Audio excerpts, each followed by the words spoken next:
Nice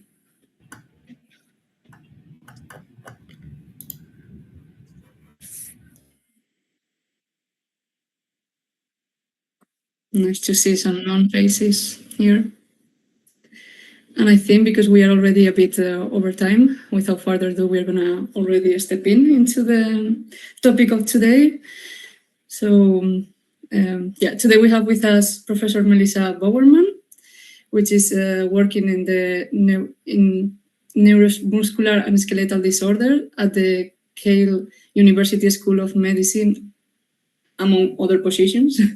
And her career has revolved between Canada, where she did her PhD, and after that she moved to France for a postdoc, and finally ended up where she is now in the UK, where she mainly focused on identifying novel pathological pathways that contribute to the pathophysiology of rare genetic neuromuscular and skeletal disease. And that's why we are very happy to have her here today, because we are I was going to say celebrating, but it's not the correct word. We are hosting a rare disease event because it's the Rare Disease International Day, I believe, in 2 days, the 28th of February. Yes, that's correct. So today, Melissa will be talking about spinal muscular atrophy and the current disease-modifying treatment available and future perspective of it. And without further ado, I will give the floor to her. And first, let's check if the slides are working. Yeah, number one, we've tested everything so far, so it should be okay. So you never know. No, that is right. So view slideshow, how's that? Yeah, yes. Excellent. Well, thank you, Sophia and Katarina, for inviting me to speak today on SMA. And yet, Rare Disease Day is coming up in 2 days. And I've been working on SMA for 22 years now. So it's my pleasure to give everyone here an update. And, please, we're a small group here, so please feel free if you want to interrupt me mid-sentence to ask a question. I'm happy for it to be a bit more dynamic and organic. Okay. So today, my goal is to introduce to you SMA, tell you a little bit about the treatments that are ongoing, but really where that places us as a field. Just one sec. Okay, so before we move on, this is what I present to my students at the School of Medicine when I give them the SMA talk. So if you want to look at these individuals from left to right, and if there's a chat function, if you can just put on the chat, which individual do you think listed here has never won an Oscar award? And we'll go through the answer later on. So I'll just pause for 5 seconds, and I was gonna put my timer to not forget, but I'll keep an eye on the time. Excellent. Okay, so you've got your choice, and I'll tell you the answer later. Okay, so what is spinal muscular atrophy? It's a bona fide, what we like to call bona fide neuromuscular condition. Therefore, you have the alpha motor neurons that are at the ventral horn area of the spinal cord, and they link to skeletal muscle to enable their activity. And in SMA, it's that loss of these alpha motor neurons. They die after birth during a certain number of years, and that leads to muscle wasting, muscle loss, and in the most severe cases, early death, and we'll go over that a bit later.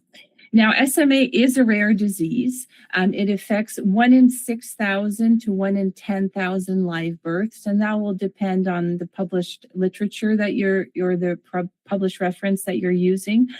And or the geographic location. Interestingly enough, because it's an autosomal recessive disease, you need both copies of the mutated allele for the conditions to occur, and we'll go over the genetics in a few slides. But the carrier frequency is 1 in 40. And so that's the frequency at which an individual would carry one allele that is mutated. So although it's a rare disease, the carrier frequency is quite high for a rare disease. SMA is one of the, and I don't like to use that word, but one of the simpler rare diseases in that it's a monogenic condition that's caused by the deletion or the mutation of one single gene. And that gene is called survival motor neuron. Now, many years ago when I was doing my PhD, I was passed on this story that now I pass on, and I'm not sure if it's real or it's become a legend, but for many years we knew SMA existed, but what caused SMA wasn't known. And so there was a small competition between American groups and European groups to discover the causative gene. And so on the left, I'm showing the paper that was published by an American group that discovered the chromosome on which the mutation was located. And every year we have SMA, international SMA meetings.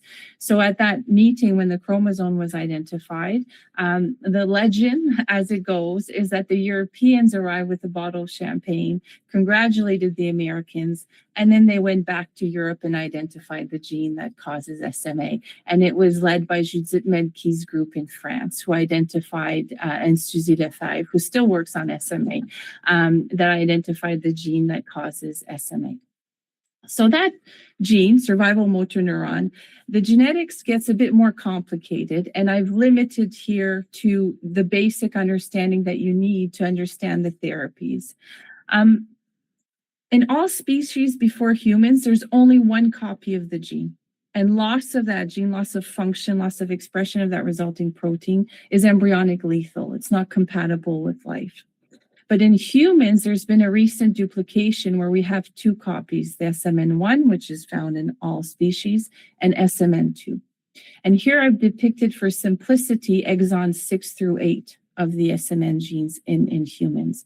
So a healthy individual like you and I will have SMN1 copy, and our SMN1 gene produces 100% of what we call this full-length FL SMN functional protein. Now, SMN2 is very closely similar or the same as SMN1, except for 5 nucleotide differences. And one of these nucleotide differences is very important because it leads to the cutting out, the excision of exon 7, and the production of what we call a delta 7 product. And that product is really unstable and gets degraded rapidly. And so SMN2, for the most part, produces 90% of this delta 7 non-functional protein, but that cutting out of the exon 7 is not perfect. Sometimes exon 7 stays in, so SMN2 produces about 10% of full-length functional protein. Now, this SMN1 and SMN2 presence or absence is not really important in healthy individuals because we maintain a healthy copy of SMN1. In SMA patients, there's various mutations, deletions that lead to the loss of SMN1. However, SMN2 is still present. And therefore, it's compatible with life because you still have SMN2 that produces a little bit of full-length SMN, but not enough to have a full healthy system. And where it gets a bit more complicated is the number of copies of SMN2 that we have differs between individuals. So I could have 2, you could have 3, your next door neighbor could have 4, 5, 6. Therefore, the more SMN2 copies you have, the more full-length functional you're producing because each copy produces 10%. And that means that there's a range of severity in SMA patients that's really driven by the number of copies of SMN2. And so the clinical manifestations of SMA range in severity and onset of disease. So the type 1 patients, individuals with SMA, they correspond to about 60% of the SMA population. In this severe form, you have 1, sometimes 2 copies of the SMN2 gene. And in previous years, when there were no treatments or good care managements, individuals with type 1 SMA typically die before the age of 2. In type 2 SMA, they have 1 or 2 more copies of that SMN2 gene, and they're able to sit when assisted. And type 3 patients have a later onset. They have 1 or 2 more copies of SMN2, and they can stand when assisted. But it's all guided by the SMN2 gene. Now, I won't bore you with 30 to 40 years of research, but the main question since the identification of the SMN gene is, but how does the loss of a single cell, a single gene, a single protein lead to this specific SMA manifestation? And so in the first years following the discovery of the SMN gene and protein, obviously the motor neurons were the cells that were dying. So there's been, and this is not even an exhaustive list of all the functions that were discovered for SMN in the motor neuron itself, but it's just to illustrate that from, the nucleolus to the nerve terminal of this cell, there have been different roles that have been assigned to the SMN gene and protein in that one specific cell. However, none of these functions have been yet assigned to the ultimate cause of the SMA pathology.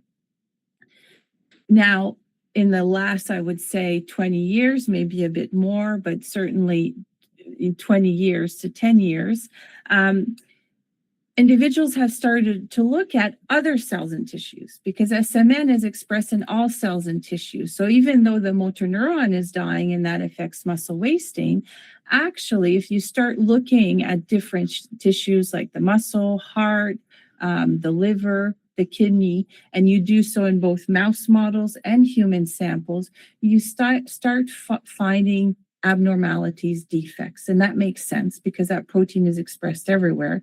And I'll spare you an extra figure showing you all of the different functions that have been found in those cells and tissues. So we were gaining more and more understanding of what SMN does in different cells and tissues, but we still don't really understand why its loss leads to the specific SMA phenotype that presents itself in individuals with SMA. That's my brief overview of what is SMA. There's a lot of literature out there. What I want to introduce here are the current 3 disease-modifying treatments that exist for SMA. It's a monogenic disease, so as soon as the gene was discovered, the approach was to reintroduce SMN, increase the presence of SMN, different approaches, and I'll present you briefly those approaches and how they work. So the first approach, and I've put them in chronological order of their approval. So in the first approach was approved by the FDA in 2016. And this approach was aimed at actually making SMN2 produce more of that full length. So we've said SMN2 can produce a little bit, 10% of full length functional SMN. Can we force it to make more? And so a lot of groups worked hard on preclinical models to demonstrate that it was possible. And they did so by targeting this sequence in this intron the sequence is called ISSN1. And this sequence, it promotes exon 7 excision. So when that sequence is active, it tells SMN to cut out exon 7. And so what research groups did is they developed this antisense oligonucleotide, so ASO. It's a small sequence of DNA, 20 to 22 nucleotides. However, it binds very efficiently to this ISSN1 sequence. And by doing so, it prevents exon 7 from being cut out. And so a lot of work was done in preclinical models, but in the next few slides, I'm just going to show you some clinical data result from that that led to the approval of this drug. And so this drug, which is now called Spinraza or nusinersen, and it's marketed by Ionis or Biogen, because the antisense oligonucleotides are rapidly degraded, they have to be injected via intrathecal injection directly to the spinal cord. And those injections need to be repeated regularly because that ASO degrades. So this is an example of the type of motor function data that we use in SMA. Interestingly enough, is this PNCR study. So often if you think about clinical trials, you'll think about placebo groups, a group that was given something other than a drug. In this case, because we had enough historical data of SMA disease progression and data, that was published. So clinicians came together and said, what do we know about disease progression? And that was used in clinical trials instead of a placebo group or a group that did not receive anything. Now, this motor function, the PNCR study, shows the overall decline over 32 months. And each line here represents an individual that received the ASO. So you can see that over time, that motor function improves following treatment with nusinersen. But really, this was the kind of big data. So you have to think that for years, nothing worked for SMA children. And the type 1s, those are the ones that were targeted with clinical trials in the beginning, the ones that died before the age of 2, as you can see in this survival curve in blue. So each kind of step depicts an unfortunate death in patients. And you can see that, that's what the records show, that before the age of 2, most of them had unfortunately, sadly passed away. And the ASO was increasing that survival. And that was the first time in the whole community that we had actually seen the extent of this survival.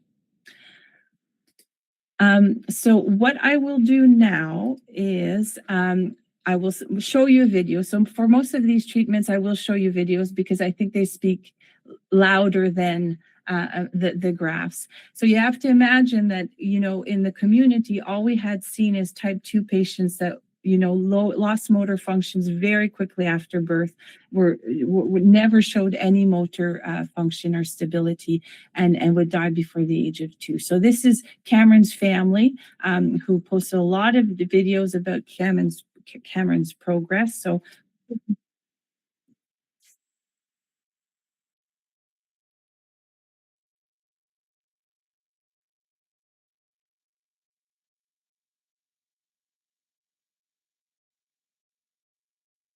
oh, wait, I forgot to do something. Okay, there you go. Yeah, now we see. Oh, push, baby.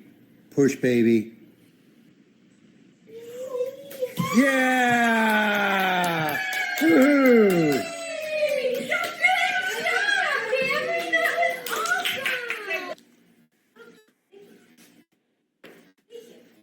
Look at you standing there all by yourself. Thank you. What about your octopus? Can you get him over here? There you go. So proud of Which you. one can I have? This one? Can I have the truck? Thank you. All right, the truck's way over here. Good job. Well, the octopus is over here. Okay, and then I think I can go back. Excellent. So, as a community, when we saw this video or this result, this outcome for many patients, that was a really, really good moment to be at that yearly conference, to see patients that were now able to stand. You can still see that Cameron has braces, so it's not, a cure. There's still no neuromuscular impairments, but it was such a marvelous time to be in the field and see the progress. So that was the first drug that was approved. But in parallel, there were other approaches that were being designed.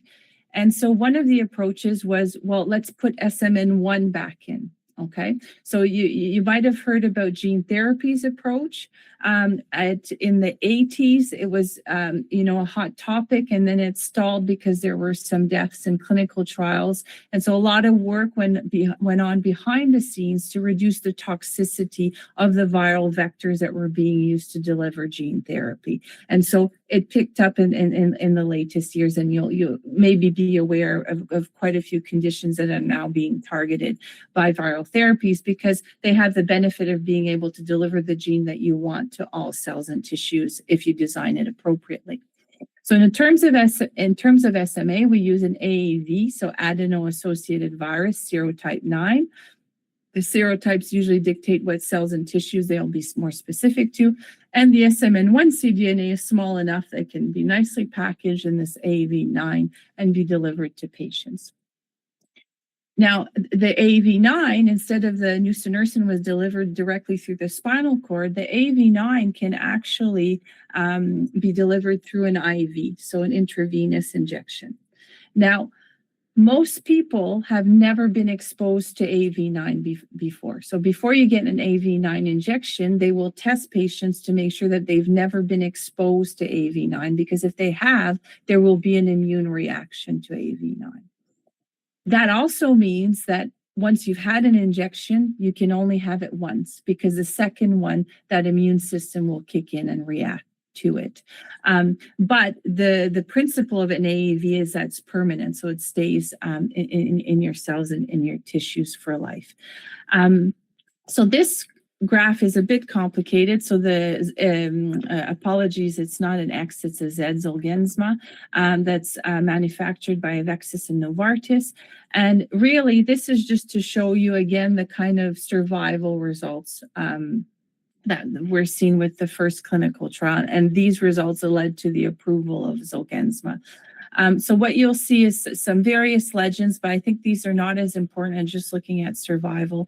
And really, when this green line appears at 20 months, it's indicating that 20 months, that historical study that I mentioned before, 8% were event-free of the SMA patient. That means that they either had passed away or they were on permanent ventilation.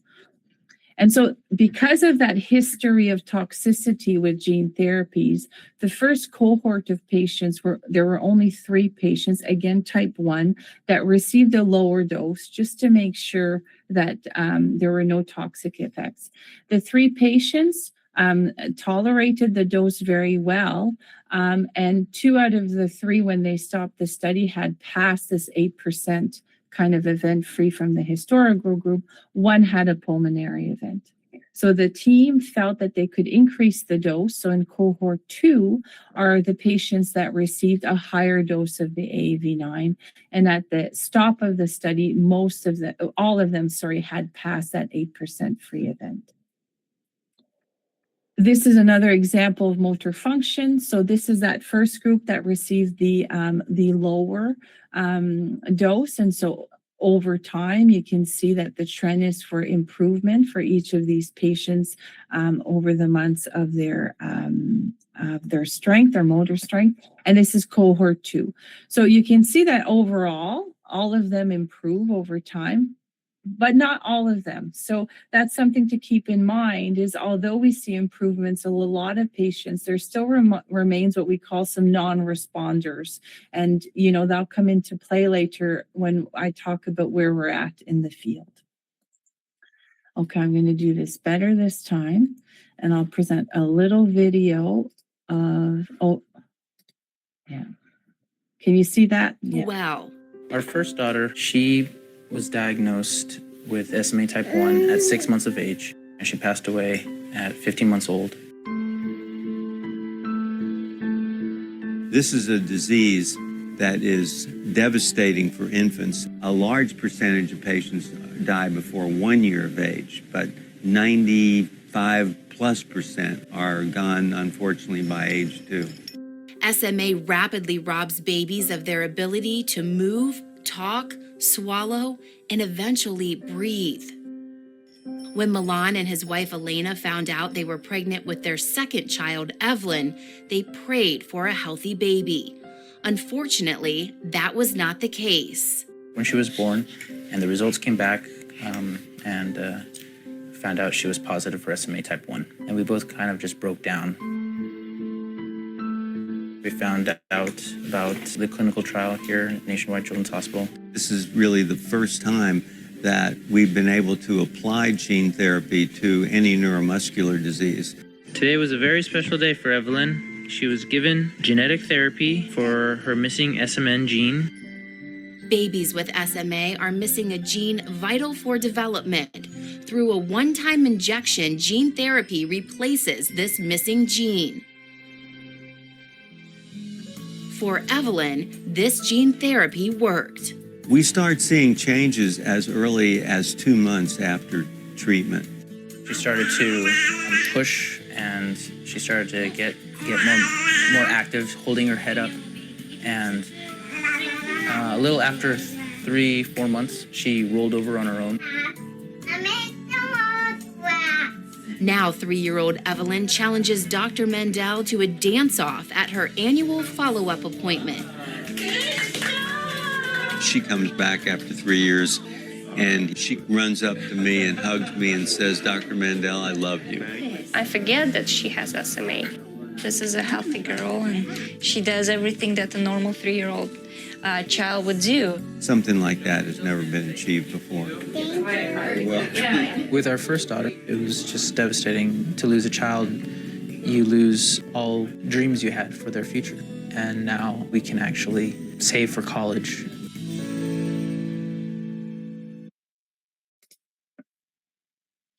Okay. So that shows again some really good improvements for AV9. You know, Evelyn's prognosis would have been similar to her sister who unfortunately died. But upon receiving the AV9, obviously you can see her, she looks brilliant and healthy. And Dr. Mendel actually was one of the lead clinicians that led the first clinical trials for AV9. And so now we have two approved treatments for SMA. We've got the nusinersen ASO, the Zolgensma AV9, but lo and behold, we have a third one that had been developed and has recently been approved. And that third one is coming back to the SMN2 gene. So I presented the ASO as a technique to force SMN2 to produce more full-length SMN. But Roche, which is a pharmacological company, developed this drug called risdiplam. And I've purposely just put this one figure that we're aware of to depict the mechanism, because the mechanism itself is not fully understood or divulged to the entire community. But essentially, it does act on exon 7, on SMN2, and promotes exon 7 inclusion. However, the mechanisms behind it are not as clearly understood as with the ASO. But preclinical studies have shown that it's able to do that. Now, risdiplam is interesting because it's an orally delivered drug. Okay, so as opposed to the intrathecal for nusinersen, the IV, the risdiplam is orally and needs to be taken quite regularly daily. Now, this is one of the earlier preclinical studies in non-human primates, where overall, if you don't understand the figure, that's perfectly fine. But because it was given orally, they wanted to know, does the drug get everywhere? Because that's the point, is we want to treat the motor neurons. They're the primary cells affected. But hopefully you remember that figure that showed all different cells and tissues that are also impacted. So the more the drug gets everywhere, the better for the individual with SMA. So these are various tissues in the body where the drug was detected. And this is a key kind of motor function data that was used to prove the drug. Again, you should be used to it by now, is those typical motor function scores across several months, and overall you see improvement. But again, with these individuals are non-responders. Now, for the next video, what I wanted to show you, previously, most clinical trials were targeted towards type 1 patients. Because they're the more severe patients, but also because the primary outcome is more quantifiable. Do they live longer? Do they increase motor function? But actually, increasing SMN might also have benefits for older individuals that have lost some motor function. And so my last video will be this. And I've been taking it ever since about late February of 2018, so about a year and a half. There are two things primarily, in addition to overall well-being. First is I have more endurance in the gym.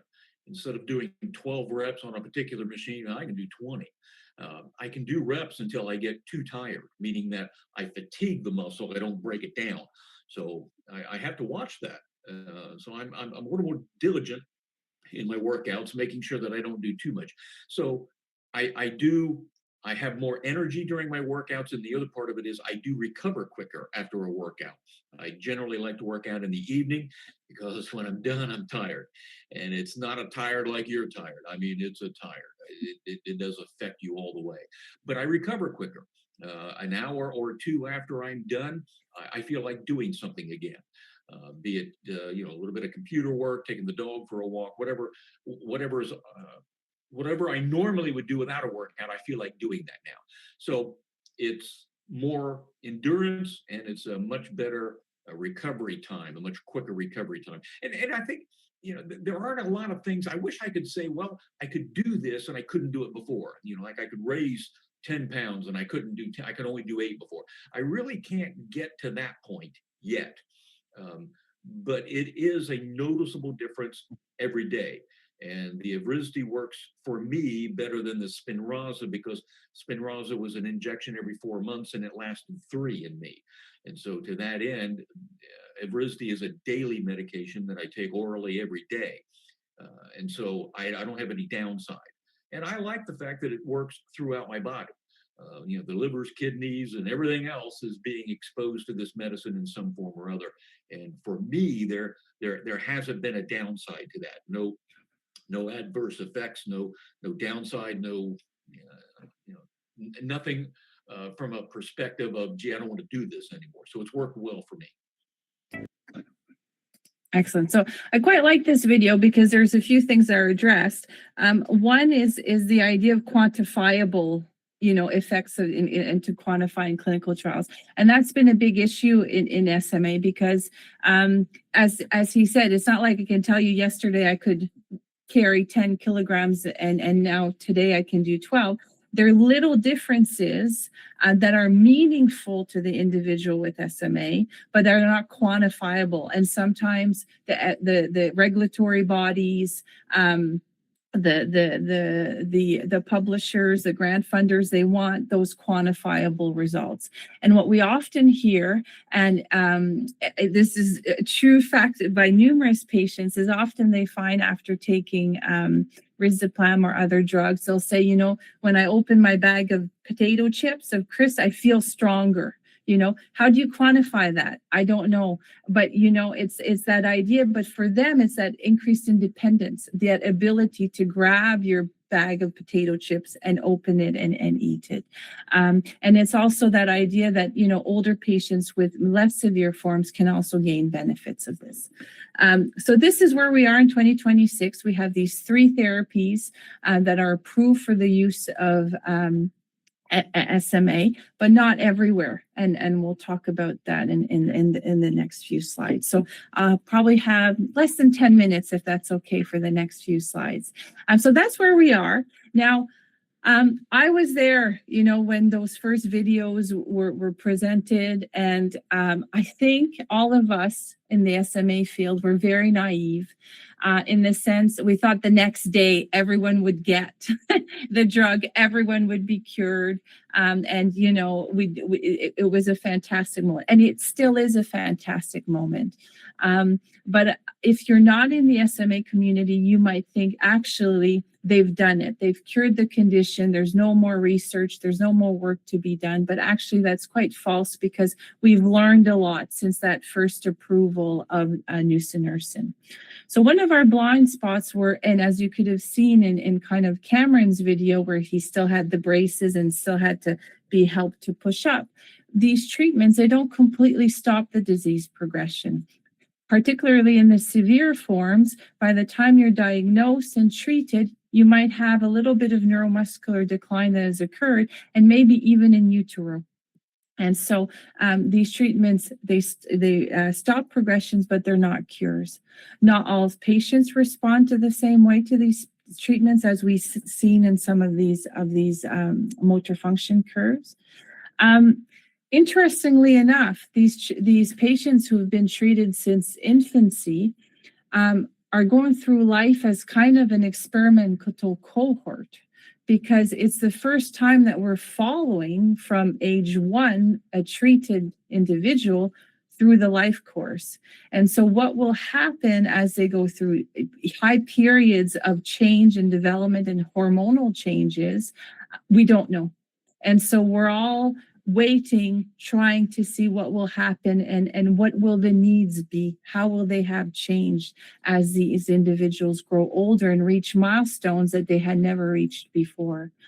As the gentleman with the exercise, older patients, they didn't receive the early treatment, but they have different therapeutic needs that are as important as individuals with type 1. There's potential long-term adverse effect of these treatments, particularly with the AAV. It sits in your body for a lifetime. And where do drugs go? They go in the liver. And so there's a high accumulation of AAV in the liver. And actually, there's been, unfortunately, a few liver associated deaths in patients treated with the drug. And now it comes as a labeled adverse effect on the drug.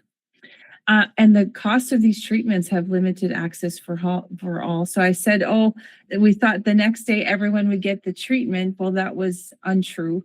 And it was mostly for financial reasons. We know the drugs work. but they cost a lot. Nusinersen is cost at about $1,000 for the first year, and up to 100,000, and up to 300 to 400 for subsequent years. Zolgensma is a one-shot injection at 3 million pounds, and risdiplam is quite equivalent. So they've all matched each other's prices, but they're quite expensive, and that has limited access. Just an example, in the UK, we're always 2 or 3 years behind from FDA approval in the United States. So while a drug is available and approved in the US, we still have to wait 2 to 3 years for it to reach our children in the UK. And actually, there are many countries in the world that can't access those drugs due to the fact that they're so expensive. So where are we now as we move forward? So I've told you we've identified our blind spots. Where are the priorities now that we have to consider as a community? First of all, newborn screening. Okay, so this is the most updated kind of image of the Newborn Screening Alliance across Europe. We have treatments for SMA. We know the genetic cause. And so including SMA as in a disease in newborn screening is of utmost importance. The earlier to detect it, the earlier you get the treatment, the better outcome for the individual. And that has been a battle in some countries. So this kind of depicts the range where in this kind of lighter green, it's implemented in the country wide. Where in some areas, like the UK, for example, we still don't have newborn screening implemented. In England, it's been approved last month in Scotland, but in England, we're still pushing for it.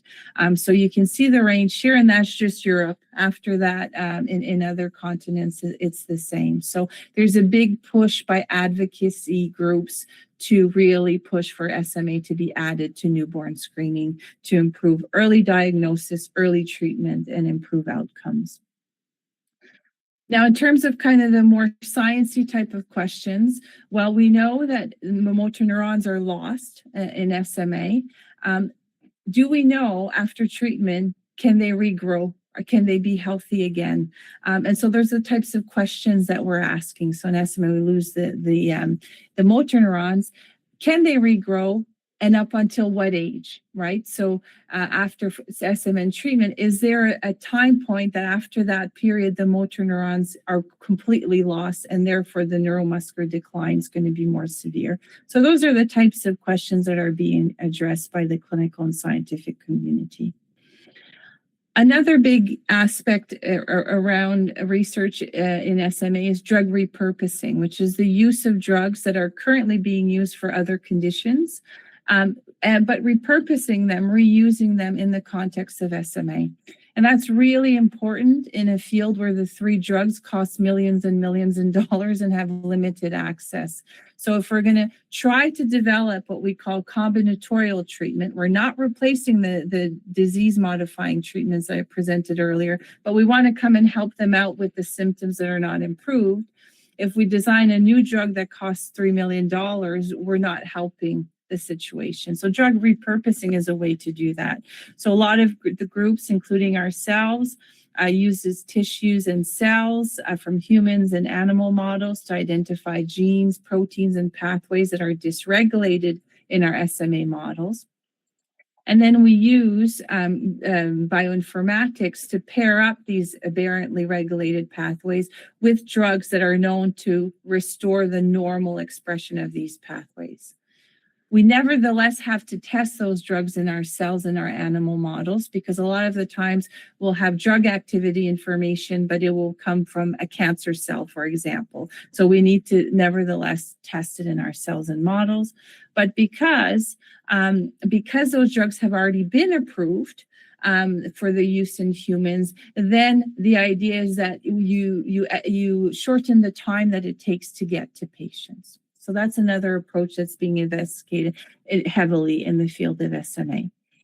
Nutritional interventions. I showed you all of these different tissues that are impacted in SMA.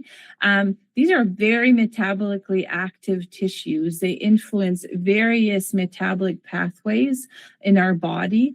And when you look at these different metabolic pathways in SMA models and human tissues, they're dysregulated.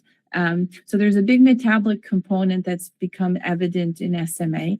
And although, you know, we all love a good drug that can fix something, there are kind of lifestyle changes that are a bit easier to incorporate with kind of a heavy drug regimen. So ourselves, including others, are looking at how can we target these metabolic pathways through lifestyle changes. One of them is nutrition, and others are also looking at exercise, for example. The 3 drugs that are approved, they're fantastic, but we can do better. We can improve how they're delivered. Okay, so there are a lot of studies with the ASO, for example, seeing can we add a chemical modification to the ASO so it doesn't have to be delivered intrathecally, but can actually be delivered via IV, which is less invasive, easier for the medical teams to administer, for example. So a lot of work is going on behind ameliorating the delivery of these methods. Transport systems, how can we deliver more efficiently these ASOs or the AAV to different cells and tissues? And so, for example, attaching the ASO, for example, to cell-penetrating peptide is a method that's being assessed as well, and also attaching it to antibodies. And how do we target the whole body? It's really hard. So even in an orally delivered drug or an AAV that's delivered by IV, it's not going to get everywhere. So it's really thinking, where do we want the drug to go? How do we get it everywhere? So there's all these different groups and clinical groups that are working together to try to ameliorate the delivery of the current treatments to optimize their efficacy. Now, what's really interesting is this aspect of new phenotypes. I've told you that these treated patients are now being followed, are now being observed, they're growing older, and new phenotypes are arising. So this is just one example of cognitive impairment. So that's coming to light that a lot of patients, even after treatment, are demonstrating some neurodivergence, some autism spectrum disorder, and so now, as a field, we've got to go back and try to understand why that's happening, even in the context of a treatment. So it's not the treatments causing it, because regardless of the treatment, you can see this phenotype arising greater than what you would do in the non-SMA population. But nevertheless, it's having us to think now of, okay, the motor neuron, the muscle's okay, something else is happening, and how do we address that? And last but not least, biomarkers. So can we actually treat better and have a more personalized treatment approach by taking biological samples? Preferably it would be blood. Often we take CSF for the biomarker studies, which are more difficult. That's from the spinal cord fluid, so that's more difficult to take. But the idea is, can you identify a molecule that its levels, its amount in your biological sample will inform on disease severity, but also response to treatment. So it's easier to monitor both of these things. And this is not an exhaustive list of what we're doing in the SMA field. I probably forgot too many and I would bore you to death, but it's just to give you an overview of actually, yes, we have 3 treatments, but we're still working together to really design a comprehensive approach to treat SMA patients at all ages, targeting all cells and tissues, and using different approaches that can be tolerated. And it's quite possible that those approaches, those interventions, will change for the same individual over time as needed. And what's really important is I've talked to you about rare disease, about SMA. but we've been really the leaders of, kind of paving the road for gene therapy, drug development, disease-modifying treatments, which we have now other rare diseases coming through the pipeline with similar treatment approaches. But what I'm more interested in is hopefully we're paving the road for those blind spots so that these rare diseases that are developing treatments are also in parallel thinking about what else should we be thinking about, because that's what the SMA field has observed. Okay, I always forget when I get back to this that I've asked you this question. So who has never won an Oscar award? I don't know what your answers are, but it's Tom Cruise. It's a trick question, but Jennifer Lawrence won it for Silver Linings Playbook, Denzel Washington for Training Day, Octavia Spencer for The Help, and actually Frank Bennett and Adrian Craner won the Oscars for Science Award. It was a prize that was awarded them for developing the nusinersen, the ASO drug several years ago. And with that, I thank you. I will stop sharing and take any questions. Great. Thank you, Melissa. It was very interesting and very clear. Like I was having some questions along the way, but then you happened to answer after that. But I do still have some. I do still have some questions. Let me press stop the recording.